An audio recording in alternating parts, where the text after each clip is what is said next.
കാർഷിക വാർത്തകൾ.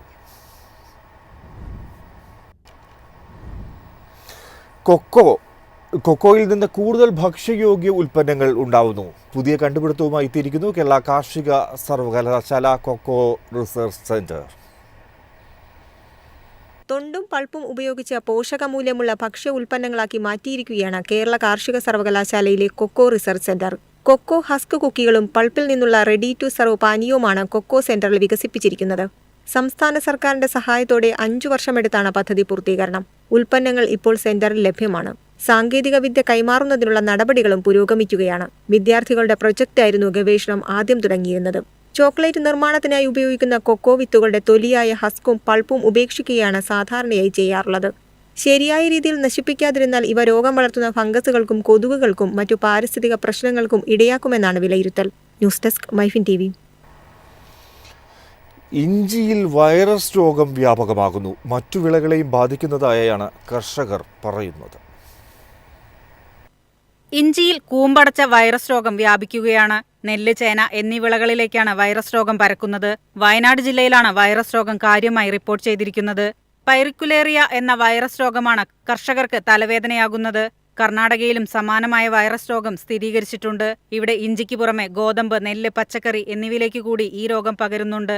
ചേന കൃഷിയിൽ കനത്ത നഷ്ടമാണുണ്ടാകുന്നതെന്ന് കർഷകർ വ്യക്തമാക്കിയിരിക്കുന്നു. കഴിഞ്ഞ വർഷം ചാക്കിന് 3200 രൂപ വരെ വില ലഭിച്ചിരുന്നു. ഇത്തവണ കൃഷിനാശം കൂടുതലുള്ളതിനാൽ ചേനവില ഉയരുമെന്നാണ് വിലയിരുത്തൽ. കടം വാങ്ങി കൃഷി ഇറക്കിയവരാണ് പല കർഷകരും. അതിനാൽ സാമ്പത്തിക നഷ്ടം സഹിക്കാൻ പറ്റില്ലെന്ന നിലപാടിലാണ് കർഷകർ.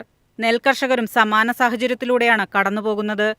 News desk MyFin TV. Basmati അരിക്കായി യൂറോപ്പ് കൂടുതൽ ആശ്രയിച്ചത് ഇന്ത്യയാണ് എന്ന് റിപ്പോർട്ടുകൾ. പാകിസ്ഥാൻ ബസുമതിക്ക് ഉയർന്ന വില നൽകേണ്ടി വന്നതാണ് ഇന്ത്യയിൽ നിന്നുള്ള വാങ്ങൽ വർദ്ധിച്ചത്. യൂറോപ്യൻ വാങ്ങലുകാർ ഈ വർഷം ബസുമതി അരി കൂടുതൽ വാങ്ങിയത് ഇന്ത്യയിൽ നിന്നാണെന്നാണ് റിപ്പോർട്ടുകൾ. പാകിസ്ഥാന്റെ ബസുമതി അരിക്ക് $250 വില ഉയർന്ന സാഹചര്യത്തിലാണ് ഇന്ത്യയെ ആശ്രയിച്ചിരിക്കുന്നത്. കഴിഞ്ഞ വർഷം പാകിസ്ഥാനിൽ ബസുമതി അരിയുടെ വിളവ് വളരെ കുറവായിരുന്നു. പല വ്യാപാരികളും ഉയർന്ന വിലയ്ക്കാണ് അരി സംഭരിച്ചു വെച്ചിരിക്കുന്നത്. 2 വർഷങ്ങൾക്ക് മുമ്പ് കാര്യങ്ങൾ ഏറെ വ്യത്യസ്തമായിരുന്നു. പാകിസ്ഥാനേക്കാൾ $200 കൂടുതലാണ് ഇന്ത്യയിൽ ബസുമതിക്ക് വില ഉണ്ടായിരുന്നത്. തായ് റൈസ് എക്സ്പോർട്ടേഴ്സ് അസോസിയേഷന്റെ കണക്കനുസരിച്ച് 2% കുറഞ്ഞ ഇന്ത്യൻ ബസുമതി ടണ്ണിന് $880 വില. അതേസമയം പാകിസ്ഥാന്റേത് $1120. സമീപഭാവിയിൽ മിഡിൽ ഈസ്റ്റിൽ നിന്നും ആവശ്യമുയർന്നാൽ പാകിസ്ഥാന്റെ ബസുമതി വിറ്റഴിക്കപ്പെടും.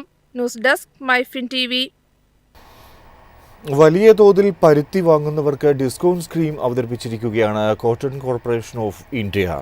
സ്റ്റോക്കുകൾ ഒഴിവാക്കുന്നതിന്റെ ഭാഗമായാണ് ഈ നീക്കം. പുതിയ വിളവെടുപ്പിന് മുന്നോടിയായാണ് കോട്ടൺ കോർപ്പറേഷൻ ഓഫ് ഇന്ത്യ സ്റ്റോക്കുകൾ വെട്ടിക്കുറയ്ക്കുന്നത്. ബൾക്ക് ക്വാണ്ടിറ്റി ഡിസ്കൗണ്ട് സ്കീമാണ് ആരംഭിക്കുന്നത്. ഒരു കാൻഡി അഥവാ 386 കിലോ പരുത്തിക്ക് 400 രൂപയാണ് കിഴിവ്. KVIC യൂണിറ്റുകൾ, സഹകരണ സ്പിന്നിംഗ് മില്ലുകൾ, MSME സ്പിന്നിംഗ് മില്ലുകൾ പ്രതിദിനം കുറഞ്ഞത് 2500 മുതൽ 4999 ബേലുകൾ വാങ്ങുന്ന മില്ലുകൾക്ക് ഓഫർ ലഭിക്കും. 5000 മുതൽ 9999 ബേലുകൾ വാങ്ങുന്ന സ്വകാര്യ ടെക്സ്റ്റൈൽ മില്ലുകൾക്കും 10000 ബേലുകൾ മുതൽ 24999 ബേലുകൾ വരെ വാങ്ങുന്ന വ്യാപാരികൾക്കും 400 രൂപയുടെ അതേ കിഴിവ് ബാധകമാണെന്ന് CCI അറിയിച്ചിട്ടുണ്ട്. CCIയുടെ കൈവശം 27 ലക്ഷത്തിലധികം ബേലുകളുടെ സ്റ്റോക്കുണ്ട്. ഇന്ത്യൻ വിലയെ അപേക്ഷിച്ച് പരുത്തിയുടെ ആഗോള വില 10 മുതൽ 12% വരെ കുറവാണ്. News desk MyFin TV. രാജ്യത്തിന്റെ സുഗന്ധവ്യഞ്ജന കയറ്റുമതി ഗ്രാമമായി ഗുജറാത്തിലെ മെഹ്സാന 4000 കോടി രൂപയ്ക്കടുത്ത് സുഗന്ധവ്യഞ്ജനമാണ് ഇവിടെ നിന്നും കയറ്റി അയച്ചത്. നടപ്പ് സാമ്പത്തിക വർഷത്തിൽ ഗുജറാത്തിലെ മെഹ്സാനയിൽ നിന്ന് 3995 കോടി രൂപയുടെ ജീരകവും മറ്റു സുഗന്ധവ്യഞ്ജനങ്ങളുമാണ് കയറ്റുമതി ചെയ്തത്. മൊത്തം കയറ്റുമതിയുടെ 25% ചൈനയിലേക്കും അധികമായി 16% ബംഗ്ലാദേശിലേക്കുമാണ്. മൊത്തം കയറ്റുമതിയുടെ 10% UAE-യിലേക്കും 5% യുണൈറ്റഡ് സ്റ്റേറ്റ്സിലേക്കും 4% അധികമായി മൊറോക്കോയിലേക്കും കയറ്റുമതി ചെയ്തതായാണ് ഗുജറാത്ത് സർക്കാർ പുറത്തുവിട്ട കണക്കുകൾ ചൂണ്ടിക്കാട്ടുന്നത്. ജീരകത്തിന്റെയും മറ്റ് സുഗന്ധവ്യഞ്ജന വിത്തുകളുടെയും കയറ്റുമതിയിലും വ്യാപാരത്തിലും ഏർപ്പെട്ടിരിക്കുന്ന 800-ലധികം സ്ഥാപനങ്ങളുണ്ട് ഗുജറാത്തിൽ. ഏറ്റവും വലിയ നിയന്ത്രിത വിപണികളിലൊന്നാണ് ഉജ്ജ കാർഷിക ഉൽപാദന വിപണന സമിതി. ഇത് ജീരകം, പെരുംജീരകം, സൈലിയം, കടുക് തുടങ്ങിയ സുഗന്ധവ്യഞ്ജനങ്ങളുടെ വ്യാപാരത്തിന് ഇന്ത്യയിലുടനീളമുള്ള അറിയപ്പെടുന്ന വാണിജ്യ കേന്ദ്രമാണിത്. News desk MyFin TV. കമ്പോളത്തിലേക്ക് പോകാം. ഇന്നത്തെ കമ്പോള നിലവാരം.